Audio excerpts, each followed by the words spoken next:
Hachem, cette semaine, ce jeudi, le jeudi de la Parashat Yitro, dans de nombreuses familles, nombreuses maisons, on va se réunir pour fêter la fête des garçons, ou la Seudat Yitro, ou bien Shodat Yitro, comme on dit chez nous.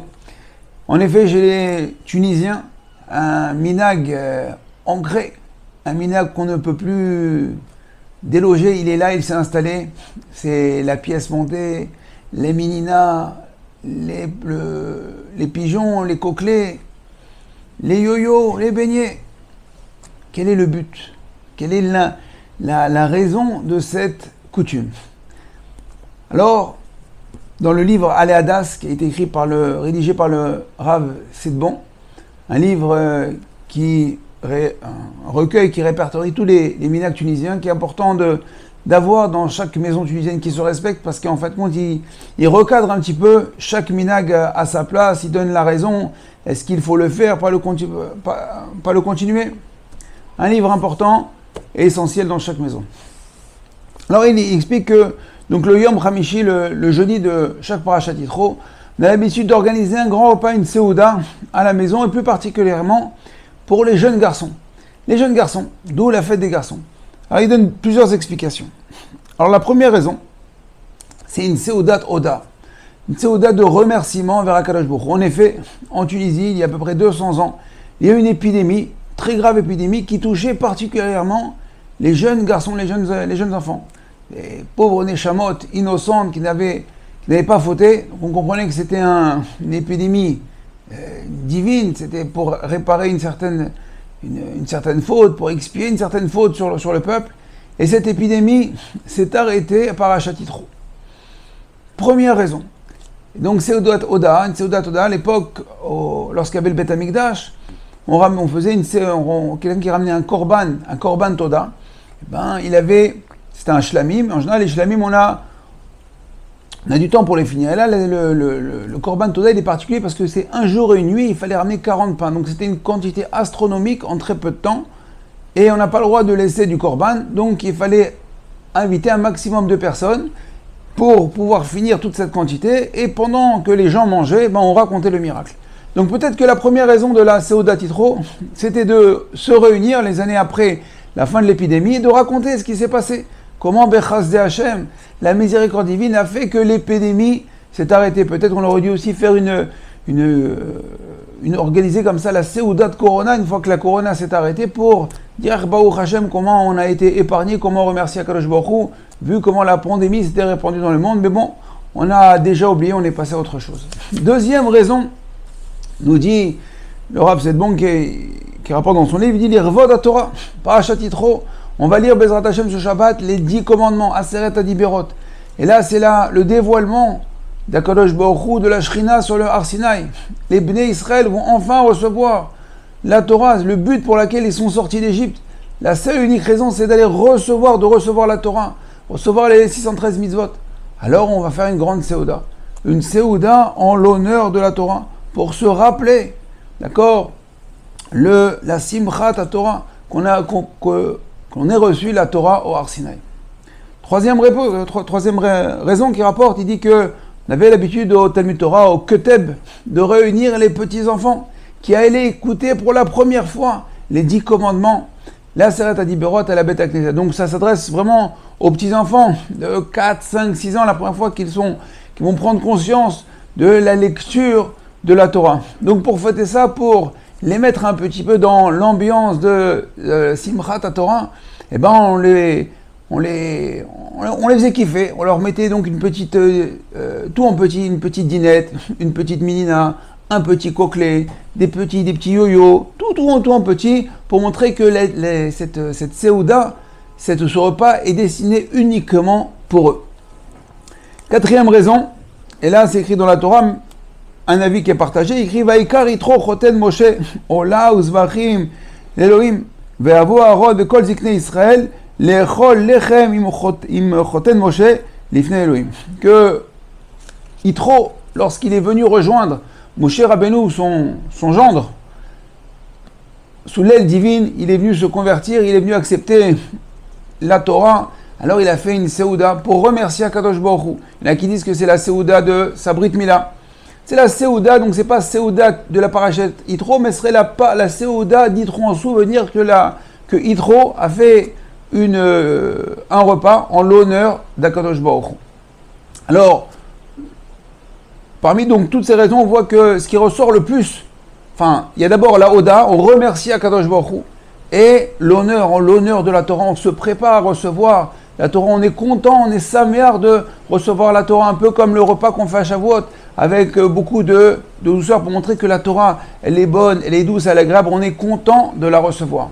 Alors qu'est-ce qu'on sert, qu'est-ce qu'on mange à Yitro? Alors on mange des coquelets. Alors les coquelets ou bien les pigeons. Alors là aussi il y a une marloquette. Pourquoi on mange des pigeons? Il y en a qui disent que Eliyahu Hanavi, il est venu en rêve, il a dit qu'il fallait égorger des pigeons. Il y en a qui ont vu un pigeon sur le toit de la synagogue et à ce moment-là, l'épidémie s'est arrêtée. Il y en a qui veulent dire que le pigeon, c'est la seule volatile, d'accord, qui est amenée au Beth Amikdash.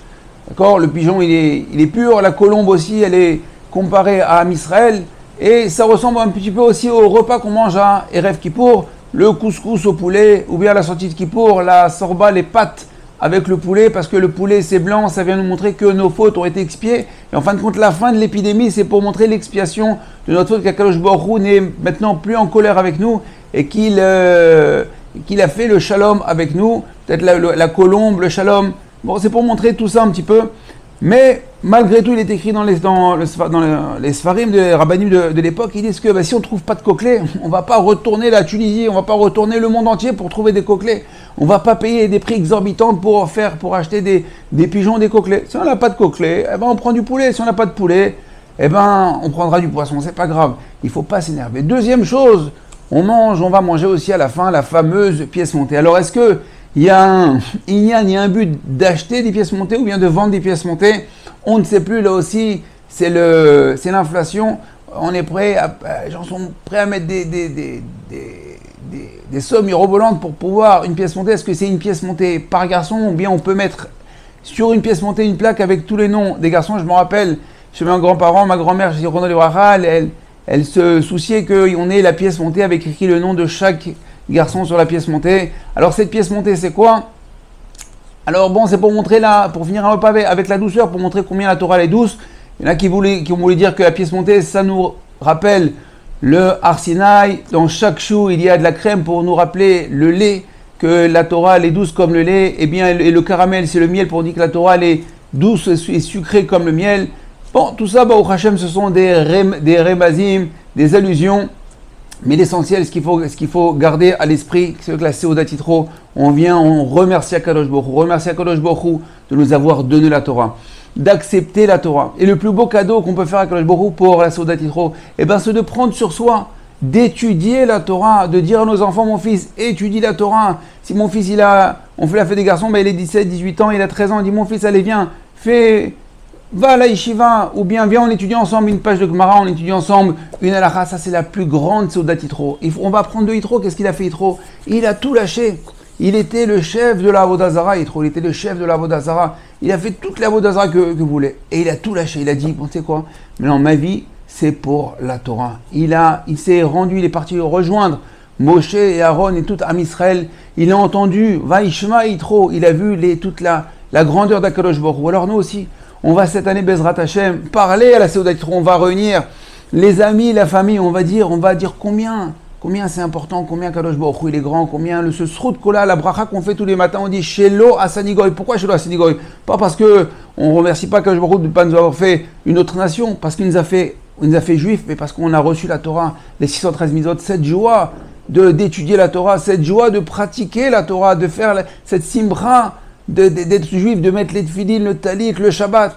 Bezrat Hashem, dans une période comme on est aujourd'hui où Am Israël est en guerre, il y a nos frères qui se battent, qui viennent défendre le pays. Alors là où on soit, Bezrat Hashem, cette année, Séouda Yitro sera différent de toutes les ans. On va montrer à Kadosh Baruch Hu, parce que peut-être pour que cette guerre prenne fin, on va devancer la Séouda Toda. On va devancer, on va prendre sur nous, on va dire à nos enfants qu'il est 4 ans, 5 ans, 6 ans, 10 ans, 18 ans, 20 ans, mon fils. Cette année, Séouda Yitro, voilà, je t'ai fait la pièce montée, il y a écrit ton nom, tout est bon, tout est clair, vas-y, mange le poulet, tout ce que tu veux. Mais vas-y, on va prendre sur soi cette année 1 heure de limoud par semaine, 1 heure de limoud peut-être par jour, rajouter quelque chose dans la Torah. Et ça, c'est la vraie Seudat Yitro, c'est le vrai but, la véritable but de notre coutume, parce que on aime Akadosh Baruch Hu, Kadosh Baruch Hu, il nous aime. Et cette semaine, on va écouter les Aseret Diberot, comme il est dit le Harizal, que chaque fois, à Kriya Moret Tazman, lorsqu'on lit la Torah, ça rappelle, il y a les mêmes lumières, la même intensité, les mêmes influences. Alors lorsqu'on va lire les 10 commandements, on va recevoir encore une nouvelle fois les 10 commandements. Et donc si on va le recevoir, les commandements, c'est pas pour les mettre au-dessus de l'Arche Sainte, ou faire un beau dessin, ou les mettre sur une chaîne. Non, c'est pour étudier la Torah, lire la Torah, étudier la Torah, Bezrat Hashem. Alors je vous dis, bonne Seudat Yitro. N'oubliez pas la pièce montée, mangez, kiffez, mais surtout étudiez. Chag Samer à tous les Tunisiens, à tous les garçons, à tout Am Israël et Bezrat Hashem, qu'on soit tous en paix. Besorot Tovot, Kol Tov.